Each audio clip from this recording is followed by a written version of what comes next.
আমি আজকে আপনাদের মাঝে হাজির হয়েছি কয়েকটা কথা বলার জন্য। এতদিন তো ওয়াজ করেছি, আজকে ওয়াজ করব না। আজকে কিছু রাষ্ট্রীয় কথা বলবো, যেহেতু আপনারা খাদেম হিসেবে দায়িত্ব দিয়েছেন। আল্লাহর রাস্তে কি এমপি সাহেব বলবেন না। আমি তো বারবার বলেছি, বাউফল এবার এমপি হবে না, কি হবে? যদি বলতে পারেন আমাদের সেবক, আমাদের খাদেম, তাহলেই কেবল আপনাদের এই মাসুদ অহংকার মুক্ত থাকবে। আমি একটা কথা সবসময় বলি, আমাদেরকে নষ্ট করার পিছনে কিন্তু আমাদের আশেপাশে কিছু লোক, কিছু অতিরিক্ত মানুষ থাকেন যারা আমাদেরকে নষ্ট করার ক্ষেত্রে ভূমিকা রাখেন। আমাকে মাফ করে দেন, এই কথাটা আমি এই কারণে বলেছি, মানে আমাদের মুখ থেকে অনেক সময় মানে ওই যে বাংলায় বলে না, ফেনা বের হয়ে যায়। লিকাইলাম তাসাউ আলা মা ফাতাকুম ওয়ালা তাফরাহু বিমা আতাকুম। পরিষ্কার কথা আল্লাহ, এটা মানতে হবে তো, এটা ইবাদত, এটা সালাতের মতো, রোজার মতো, এটা আল্লাহর নির্দেশ। সুতরাং সম্মান মর্যাদার দিক থেকে যদি আল্লাহর সাথে সম্পৃক্ত না করা যায়, ইসলামের সাথে, আল্লাহ সন্তুষ্টির সাথে সম্পৃক্ত করার নির্দিষ্ট না হয়, দুনিয়ার এই সমস্ত সম্মান মর্যাদায় আপনার এক পয়সার কোনো। আপনি পৃথিবীতে এখন পর্যন্ত কেউ শুনেছেন যে মানে ভিন্ন ধর্ম লোকেরাও অহংকার করে, গর্ব করে তার ছেলের নাম, মেয়ের নাম বা অথবা চাচার নাম ফেরাউন রাখছে? কেন রাখে নাই? নিকৃষ্ট, এটা ঘৃণিত। তাহলে একই লাইন যদি শফিকুল ইসলাম মাসুদ ধরে, এটা কি তার জন্য কল্যাণকর?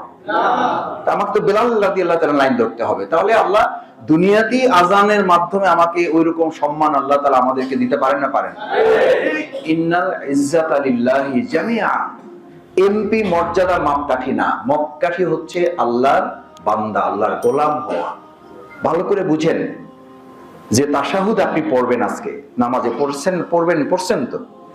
রাসূল সাল্লাল্লাহু আলাইহি ওয়াসাল্লামের তাশাহুদের দুটো শব্দ, আদুহু ও রাসূলুহু। দেখেন, আগে আল্লাহর গোলামগিরি না রাসূলগিরি? রাসূল তো একটা মর্যাদার জায়গা। আল্লাহ তাআলা দোয়াটা শিখিয়েছেন এমন ভাবে যে আগে রাসূলগিরি না, আগে কি গিরি? গোলামগিরি। গোলামগিরি থাকলে রাসূলগিরি আছে, গোলামগিরি না থাকলে রাসূলগিরির কোনো গোলাম আছে তো রাসূল আছে সাল্লাল্লাহু আলাইহি ওয়াসাল্লাম। তো এই মর্যাদায় আল্লাহ তাআলা রাসূল সাল্লাল্লাহু আলাইহি ওয়াসাল্লামকে এত সুন্দর করে শিখালেন কেন? শিখালেন এই জন্য, লিকাইলা তাসাউ আলা মা ফাতাকুম। তোমাদের যদি হাতছাড়া কিছু হয়ে যায়, তোমাদের প্রত্যাশার কোনো জিনিস চাইলেন, পাইলেন না, তাতেও যেন তোমরা ভেঙে না পড়ো, হতাশ না হও। এটা ইমানদারের বৈশিষ্ট্য নয়। আজকে চিত্রটা যদি ভিন্ন রকম হতো, তাহলে আল্লাহ আমার দিকে চাইলো না, এই জুমা পরে আর কি হবে, গত জুমা এত কানলাম, কাম হইল না।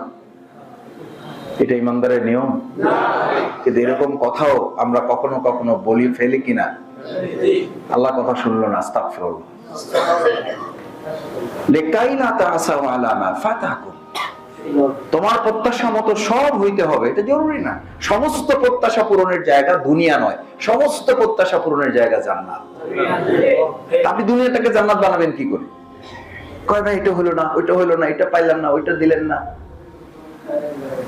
তাহলে কি করলেন? কি হইলো? বড় আশা ছিল, হ্যাঁ ছিল, সব আশা পূরণ এখানে হবে না বলেই তো জান্নাত। এখানে যদি সব পেয়ে যান তাহলে জান্নাত কি?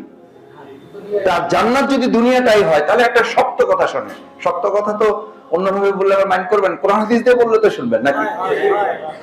আর দুনিয়া সিজনুল লিল মুমিনিন ওয়া জান্নাতুল লিল কাফিরিন।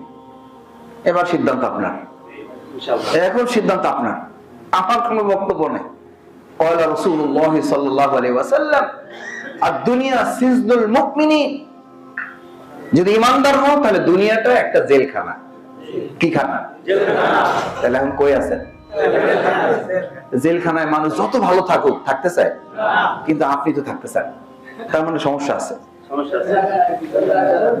সমস্যাটা কি? ওয়া জান্নাতুল লিল কাফিরিন। শুধু কাফেররাই এই দুনিয়াটাকে কি মনে করে?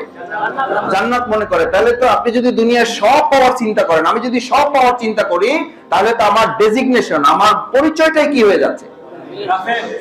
চেঞ্জ হয়ে যাচ্ছে। তো এটা মারাত্মক ব্যাপার না? এটা কঠিন কথা না?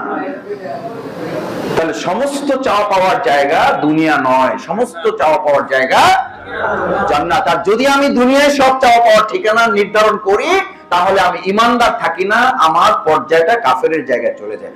নাউজুবিল্লাহ, আল্লাহ আমাদের হেফাজত করুন। এটা মাথা থেকে আমাদের ফেলে দিতে হবে। দুনিয়া সব পাওয়ার জায়গা নয়। আমার না পেলেও হতাশ হয়ে ভেঙে পড়াটাও আল্লাহর সুন্নাত নয়। সুন্নাতটা কি? লিকাইলা তাসাউ আলা মা ফাতাকুম ওয়া লা তাফরাহু বিমা আতাকুম। আবার তুমি পেয়ে গেছো ভাবখানা এরকম, উরে বাপরে বাপ কি যে একটা অবস্থা, ডাইনে বামে সামনে পিছনে লোকজন, মানে একটা হুলস্থুল কাণ্ড। এই যে মসজিদে, আমাকে আল্লাহর রাস্তায় মাফ করে দেন, কিছু মনে করেন না আপনারা, শফিকুল ইসলাম মাসুদ ঢুকবে, একজন সাধারণ মুসল্লি ঢুকবে, there is no difference between a stage, এই দুজনের মধ্যে কোনো পার্থক্য থাকবে না, সেটার নাম হচ্ছে ইসলাম। হ্যাঁ, আলাদা করে কোনো মহাব্বত থাকতে পারে, কিন্তু সেই মহব্বতের মধ্যে যেন দুনিয়ার কোন ইন্টেনশন, কোন বাড়াবাড়ি কোনো না থাকে, সেটার ব্যাপারে রাসূল সাল্লাল্লাহু আলাইহি ওয়াসাল্লাম এমনও বলেছেন, পিছনে তুমি জুমায় এসেছো, তুমি পিছনেই বসো। একজনের কাঁধ নিয়ে তুমি যদি যাও, এটা আদবে শুধু খেলাফ না, এটা রাসূল সাল্লাল্লাহু আলাইহি ওয়াসাল্লাম নিষেধ করেছেন। এটা মসজিদ, এই আদব আপনাকে আমাকে কেন শেখানো হচ্ছে? ওয়ালা তাফরাহু বিমা আতাকুম, তুমি কোনো কিছু পেয়ে গেছো, কোনো কিছু তোমাকে দেওয়া হয়েছে, এই দেওয়া পাওয়া নেওয়া, এটার মালিক তো তুমি না, এটা মেহেরবানি করে, দয়া করে, অনুগ্রহ করে, মায়া করে তোমাকে কে দিয়েছেন? আল্লাহ দিয়েছে। আমি পিছনে বসলে কি অসুবিধা? সামনে এবং পিছনের উপরে ভিত্তি করে তো জান্নাত জাহান্নাম নির্ধারণ হবে না। জান্নাত জাহান্নাম নির্ধারিত হবে আমি যেখানে বসেছি, যে কথাগুলো বলছি, যে কথাগুলো শুনছি, তার উদ্দেশ্য যদি হয় আল্লাহ সন্তুষ্টি, আর উদ্দেশ্য যদি হয় এগুলো আমি মানতে চাই, বুঝতে চাই, আমল করতে চাই, তাহলে সামনে বসে থেকেও যদি আমল করা না যায় তাহলে কোনো লাভ হবে না। পিছনে বসে থেকেও যদি কোনোভাবে শুনে আপনি মানতে পারেন, তাহলে আপনি সামনেওয়ালার চেয়ে বেশি সফল কাম।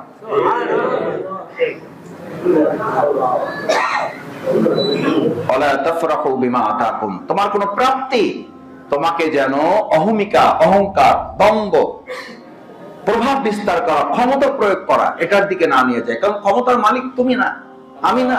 ইন্নাল কুওয়াতা লিল্লাহি জামিআ, সমস্ত ক্ষমতার মালিক কে? আল্লাহ। আপনি কি ক্ষমতা দেখাবেন? এখন আমি কথা বলতে বলতে আল্লাহ তাআলা অনুমোদন না হলে আমার জিহ্বা থেকে একটা কথা বের করার ক্ষমতা মাসুদের আছে? নাই। এরকম পৃথিবীতে কোনো ঘটনা নাই যে কথা বলতে বলতে পড়ে গেছে? আছে। দেখেন নাই আপনারা? কত আমরা এইরকম মসজিদে খুতবা দিতে দিতে ইমাম সাহেব মৃত্যুর কোলে ঢলে পড়েছেন, নাই? তার ক্ষমতা ইমাম সাহেবের না, মাসুদ সাহেবের না, কার? আল্লাহ। এখনই হুকুম হলে, এই যে মানে আমাদের একজন কুষ্টিয়ার এক ভাইকে ইনশাআল্লাহ বলার পর আর কিছুই বলতে, ইনশাআল্লাহ বলে তিনি শেষ, চলে গেছেন, আর কিছুই বলতে পারেন নাই, কিছুই বলতে পারেন নাই। এইটা ওনার জন্য প্রযোজ্য, আমার জন্য না, আমার জন্য, আপনাদের জন্য তো না, এটা তো সবার জন্য। তো আমি কি ক্ষমতা দেখাবেন বলেন? ক্ষমতা যেই সবচেয়ে বেশি দেখাইছিল, ওয়ালা তাফরাহু বিমা আতাকুম, কোনো কিছু পেয়ে যদি আমার মধ্যে অহমিকা তৈরি হয়, তাহলে আমার মাথায় যেন প্রথম ফেরাউন ঢোকে, যেই ফেরাউনকে আল্লাহ ল্যাংড়া মশা দিয়ে মোকাবেলা করছে। এইটা শুধু ফেরাউনের জন্য, আমার জন্য না। ফেরাউনের ওই চরিত্র যদি আমার মধ্যে হয়, তাহলে আমার জন্য ল্যাংড়া মশা আছে না নাই? এটার জন্য কি বড় পাওয়ারফুল কোন লোক লাগবে আমার ফেস করতে? এটা যদি শফিকুল ইসলাম মাসুদের জানা না থাকে, তো ওটা মূর্খ, ওটা জাহেল, ওটা দিয়ে কি হবে? এইটা যদি শফিকুল ইসলাম মাসুদের মাথায় না থাকে, ওর মতো মূর্খ পৃথিবীতে আর কেউ নাই। আবু জেহেল ছিল কেন? ও সব জানতো, কিন্তু এই বুঝটা তার ছিল না যে হেরে ল্যাংড়া মশা দিয়ে মারা যায়। আবু জেহেল এটা জানতো না সবচেয়ে ছোট দুইটা ভাই তাকে হত্যা করতে পারে।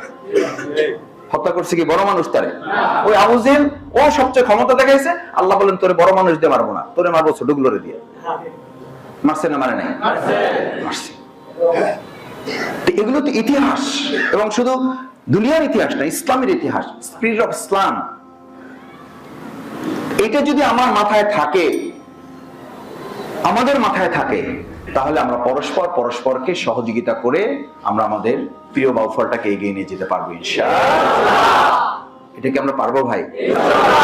আমাকেও আপনাদের সহযোগিতা করতে হবে। ওই যে ভাই আসেন, ভাই বসেন, ভাই আসছে,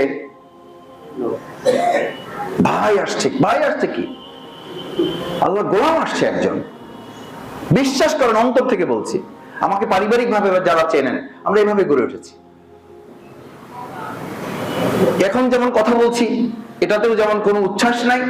এতদিন যখন কথা বলছি তখনও আল্লাহর কসম মনের মধ্যে কোনো ভয় এক আল্লাহ ছাড়া ছিল না। এটা বলছি না বহুবার? বলেছি। তখনও জামা টানলে কোনো লাভ হইতো না, এখনো আমাকে জাগাই ধরলো আমি খুব উচ্ছ্বসিত হব না। তখনও জামা টানলে বলছে জামা টানে লাভ হয় না, আমার যা বলা দরকার আমি বলবোই, আমি বলবোই, কারণ এটা আল্লাহ প্রদত্ত দায়িত্ব। দ্বিতীয় কথা হচ্ছে, মসজিদ থেকে রাসূল করিম সাল্লাল্লাহু আলাইহি ওয়াসাল্লাম সপ্তাহের কর্মসূচি দিতেন, এক সপ্তাহ। এই ফ্রাইডে থেকে নেক্সট ফ্রাইডে পর্যন্ত এই মুসল্লিরা কি করবেন। খুতবা মানে শুধু একটা বক্তব্য নয়, খুতবা মানে একটা রিঅ্যাকশন। রাসূল সাল্লাল্লাহু আলাইহি ওয়াসাল্লাম ছিলেন সেনাপতি, তিনি ছিলেন সেখানকার প্রেসিডেন্ট। ওই মসজিদ থেকে ওখানকার ওই অঞ্চলের মানুষদের সমস্যা নিয়ে আলোচনা হতো এবং সেই সমস্যার সমাধানে করণীয় কি আমাদের, সেটা নিয়ে তিনি কথা বলে দিতেন কোরআন সুন্নাহর ভিত্তিতে। তাআওয়ানু আলাল বিররি ওয়াত তাকওয়া, তাহলে পরস্পর আমাদের তাকওয়ার কাজে সহযোগিতা করা। ওয়ালা তাআওয়ানু আলাল ইসমি ওয়াল উদওয়ান, অন্যায় কাজে কোনো সহযোগিতা নাই। সহযোগিতা নাই বলা হয় না, অন্যায় কাজে অসহযোগিতা করো। ওয়ালা তাআওয়ানু, সাহায্য করবা না। এখন যদি কেউ অন্যায় করে, আজকেই আমি শুনতেছি, আপনারাও যদি শোনেন, মাসুদের নাম করে কেউ অন্যায় করতেছে, তাহলে তো এটা এখন জায়েজ আছে? না না, এটা জায়েজ আছে? জায়েজ আছে? নাই। ইমাম সাহেবের নাম করে যদি কেউ করে, এটা জায়েজ আছে? কারণ ওনাকে তো আপনারা আমরা সুখ মহব্বত করি, জায়েজ নাই, বৈধ নয়। কুল ইন্নী লা আমলিকু লাকুম দাররা ওয়ালা রাশাদা, মুহাম্মাদুর রাসূলুল্লাহ সাল্লাল্লাহু আলাইহি ওয়াসাল্লাম কে পর্যন্ত করা নির্দেশ, করা নির্দেশ। ইন্নী লা আমলিক, কি ক্ষমতা দেখাবা তুমি, তোমার কি ক্ষমতা আছে? আপনি বুঝতে পারেন মুহাম্মাদুর রাসূলুল্লাহ সাল্লাল্লাহু আলাইহি ওয়াসাল্লাম, যাকে আল্লাহ তাআলা হাবিবুল্লাহ, তার প্রিয় বন্ধু উপাধি দিয়েছেন। এমন বন্ধু যার সাথে বন্ধুত্ব রক্ষার দায়িত্ব রাসূল সাল্লাল্লাহু আলাইহি ওয়াসাল্লামের না, যার সাথে বন্ধুত্ব রক্ষার দায়িত্ব স্বয়ং আল্লাহ তাআলা। খলিলুল্লাহ আর হাবিবুল্লাহ পার্থক্য হলো এটা। খলিলুল্লাহর দায়িত্ব ছিল ইব্রাহিম আলাইহিস সালাম বন্ধুত্ব রক্ষা করবেন, তার সাথে আল্লাহর সাথে। হাবিবুল্লাহ হলো আল্লাহ তাআলা বন্ধুত্ব রক্ষা করবেন রাসূল সাল্লাল্লাহু আলাইহি ওয়াসাল্লামের সাথে। সুবহানাল্লাহ। এইজন্য কিয়ামতের দিন সবাই ইয়া নাফসি ইয়া নাফসি বলবে, আর মুহাম্মদুর রাসূলুল্লাহ সাল্লাল্লাহু আলাইহি ওয়াসাল্লাম শুধু বলবে ইয়া রব্বি ইয়া নাফসি। এটা বলবে না, ইয়া রব্বি ইয়া উম্মতি। সুবহানাল্লাহ, আল্লাহু আকবার। ইয়া রব্বি ইয়া উম্মতি। আমার রব, আপনি তো আমার সাথে সম্পর্ক রক্ষার কথা বলেছেন, এবার আমার একটা আবদার আছে। আমার কোনো কথা নাই, শফিকুল ইসলাম মাসুদের কোনো চাওয়া পাওয়া থাকার কথা না।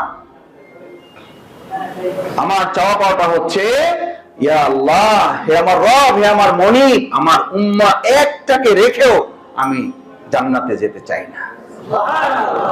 এমন নবীর নাম শুনলে দুরূদ যদি না পড়া হয়, পৃথিবীর সেরা কৃপণ। আমরা একটু দরদ দিয়ে দুরূদ পড়ে, আল্লাহুম্মা সাল্লি আলা সাইয়্যিদিনা ওয়া নাবিয়িনা ওয়া শাফিয়িনা ওয়া হাবিবিনা মাওলানা মুহাম্মদ সাল্লাল্লাহু আলাইহি ওয়া আলিহি ওয়া সাহবিহি ওয়া বারাকা ওয়া সাল্লাম। সম্মানিত মুসল্লিয়ানে কেরাম, সেজন্য দ্বিতীয় কথা হচ্ছে যে আমরা সম্মিলিতভাবে পরস্পরকে ভালো কাজে সাহায্য করব, অন্যায় কাজে অসহযোগিতা মানে হলো তাকে ওই কাজে নিবৃত্ত রাখবো। যে ভাই কাজটা সঠিক নয়, এটা যে কেউ বলুক না কেন, এটা আপনি করতে পারেন না, এটা করবেন না।